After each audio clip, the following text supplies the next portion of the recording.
నీకు చూపించబోయే ఆలయం ఆలూరు కోన రంగనాథ స్వామి దేవస్థానం. ఈ ఆలయం తాడపత్రికి సమీపంలో కలదు. ఈ ఆలయం చరిత్ర గురించి పూజారుల వారిని, స్వాముల వారిని అడిగి ఇక్కడ కనుగొని మీకు వివరిస్తాను.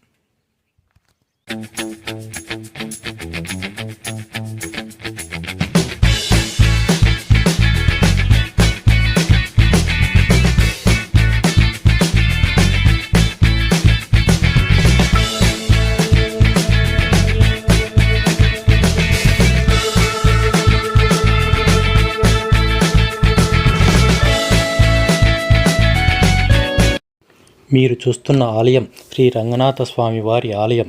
ఈ ఆలయం ఆంధ్రప్రదేశ్ రాష్ట్రంలోని అనంతపురం జిల్లా తాడిపత్రి పట్టణానికి సమీపంన 13 కిలోమీటర్ల దూరంలో కలదు. ఈ ఆలయం యొక్క విశిష్టతను, చరిత్రను మీకు వివరిస్తాను. కొంతమంది మునివర్యులు ఈ ప్రాంతంలో యజ్ఞయాగాదులు చేయుచుంటే వారి తపస్సుకు మెచ్చి స్వామివారు పుట్టశిలుగా ఉద్భవించినారు. నాకు ఇక్కడ ఒక క్షేత్రం కట్టాలి, శ్రీ రంగనాథ స్వామిగా ఉద్భవిస్తున్నాను, చుట్టుపక్కల గ్రామాలకు పెన్నిధిగా ఉంటాను అని చెప్పడం జరిగినది. ఆ తర్వాతి కాలంలో పూర్వయుగంలో విశ్వామిత్ర మహర్షిచే ఈ ఆలయంలో శ్రీ రంగనాథ స్వామి వారిని ప్రతిష్ఠించడం జరిగినది. బాగపలి శాసనంలో వివరించిన ప్రకారం విజయనగర సామ్రాజ్యానికి మొట్టమొదటి పరిపాలకుడు హరిహరరాయలు, అతని సోదరుడు బుక్కరాయలు. హరిహరరాయలు పట్టాభిషేకం క్రీస్తు శకం 1336 ఏప్రిల్ 18వ తారీఖున కర్ణాటక ప్రాంతంలోని విరూపాక్ష ఆలయంలో పట్టాభిషేకం జరిగినది. హరిహరరాయలు కాలంలోనే ఎర్రమ్మ తిమ్మరాజు అనునతను ఈ ఆలయంను నిర్మించడం జరిగినది అని శ్రీ ఆలూరు కోన రంగనాథ స్వామి ఆలయం గురించి చెబుతున్నారు.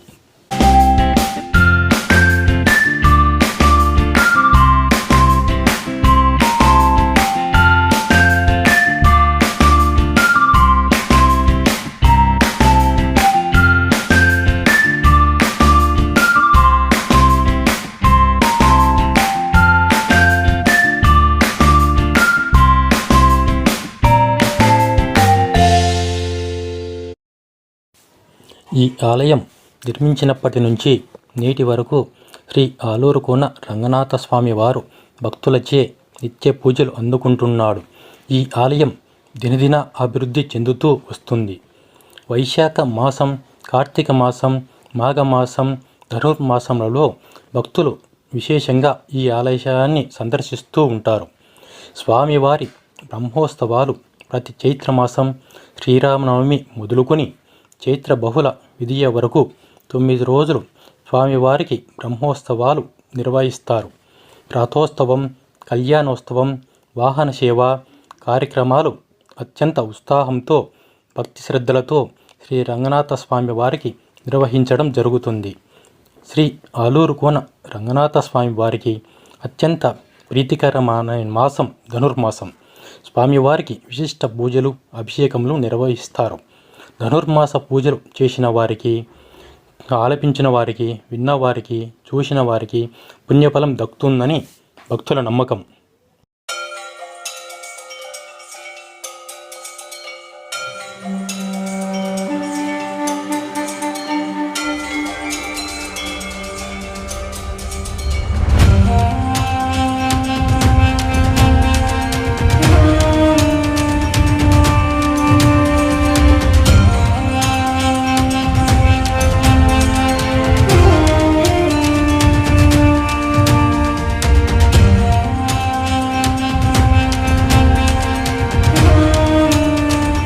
శ్రీ ఆలూరు కోన రంగనాథ స్వామి వారిని చాలామంది భక్తులు తమ ఇలవేల్పుగా, ఇంటి దేవునిగా కొలుస్తూ భక్తులు చిన్న పిల్లలకు పుట్టి వెంట్రుకలు, తలనీనాలు సమర్పిస్తారు.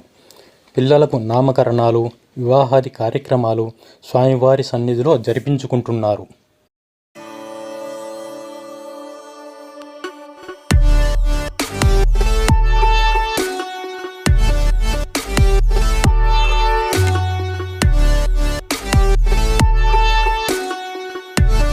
ఇది రంగనాథ స్వామి వారి ఆలయ చరిత్ర.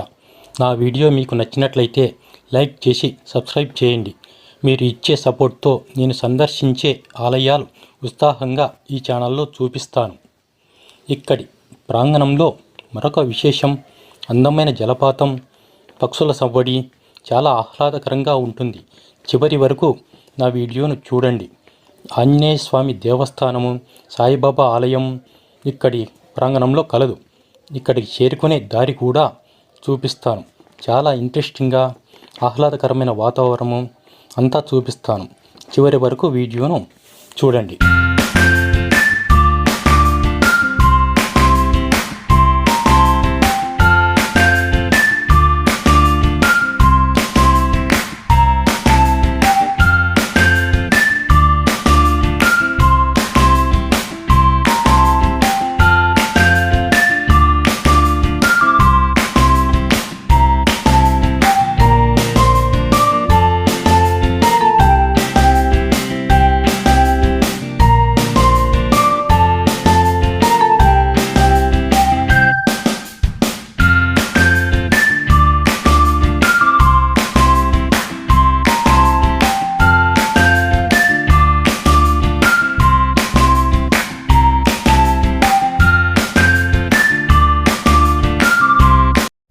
రంగనాథ స్వామి వారి ఆలయమునకు కుడి ప్రక్కన ఆల్వార్ విగ్రహములను కలవు.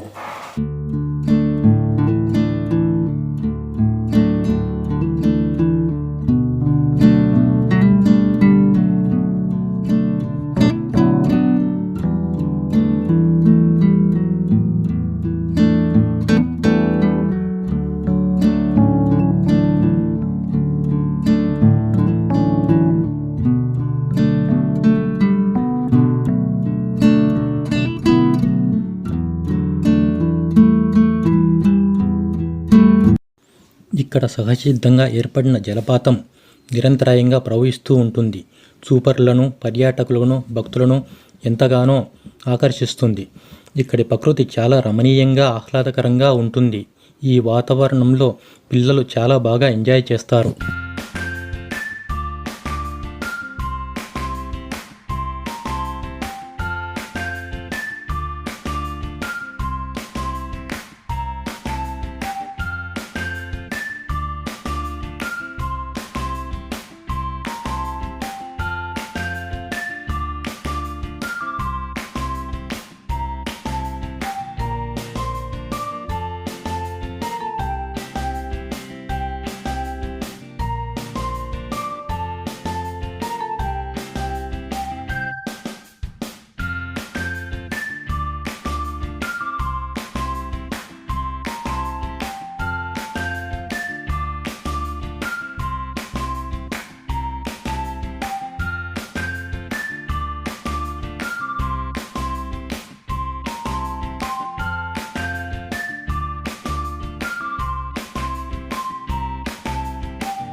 ఇక్కడ భక్తులు స్నానమాచరించి మొదట రంగనాథ స్వామివారిని దర్శించుకొని ఆ తర్వాత ఆంజనేయ స్వామివారిని దర్శించుకుంటారు.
ఈ ఆలయం సందర్శించే భక్తులకు ఇక్కడి వసతి సౌకర్యం కూడా కలదు.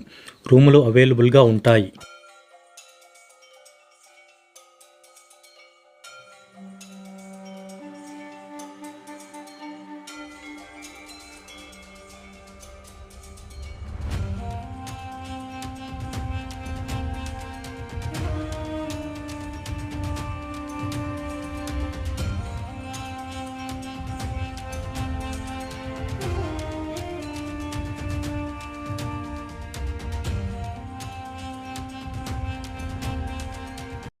తలనీలాలు సమర్పించడానికి వచ్చిన భక్తులు జలపాతంలో స్నానమాచరించడానికి ఆలయంనకు కుడి చేతి ప్రక్కన దారి కలదు.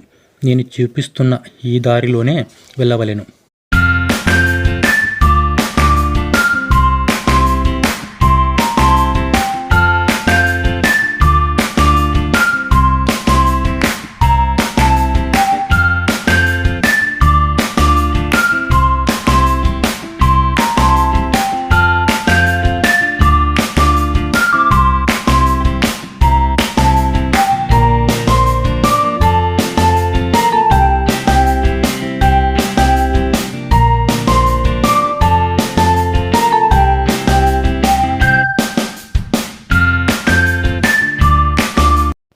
ఈ ఆలయంను సందర్శించే భక్తులకు నిత్యాన్నదాన కార్యక్రమం ఉదయం 11 గంటల వరకు నుంచి జరుగుతుంది.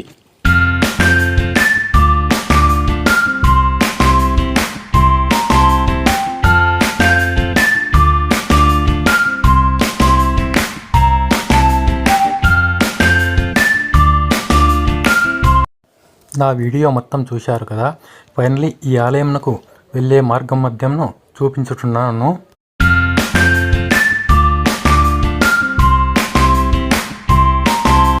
సజ్జలదిన్నె అనే గ్రామం వద్ద ఈ బోర్డు కనిపిస్తుంది. ఈ బోర్డు నుంచి రైట్ సైడ్ తీసుకుంటే మనకు అనుకున్న ప్రదేశానికి చేరుకుంటాము. ఆలూరు కోన రంగనాథ స్వామి దేవస్థానం అని చెప్పేసి లెఫ్ట్ సైడ్న ఈ లారీ ముందుకు వెళ్ళిన తర్వాత లెఫ్ట్ సైడ్న ఒక బోర్డు కనిపిస్తుంది. ఇక్కడ నుంచి ఈ టర్నింగ్లోనే లెఫ్ట్ సైడ్ బోర్డు ఉంటుంది. ఇదే దారి నుంచి వెళ్తే మనం ఆలయమునకు చేరుకోవచ్చును.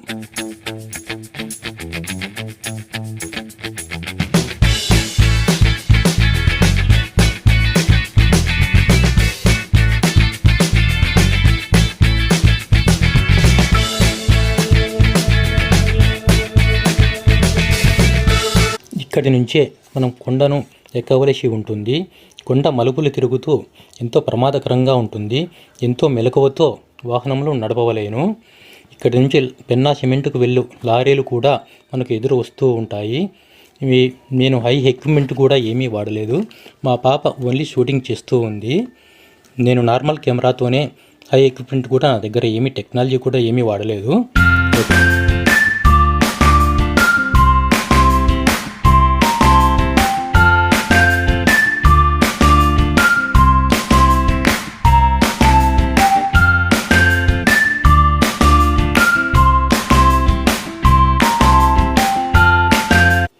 మనం వెళ్ళే దారిలోన లెఫ్ట్ సైడ్న ఈ ఆలయం కనిపిస్తుంది.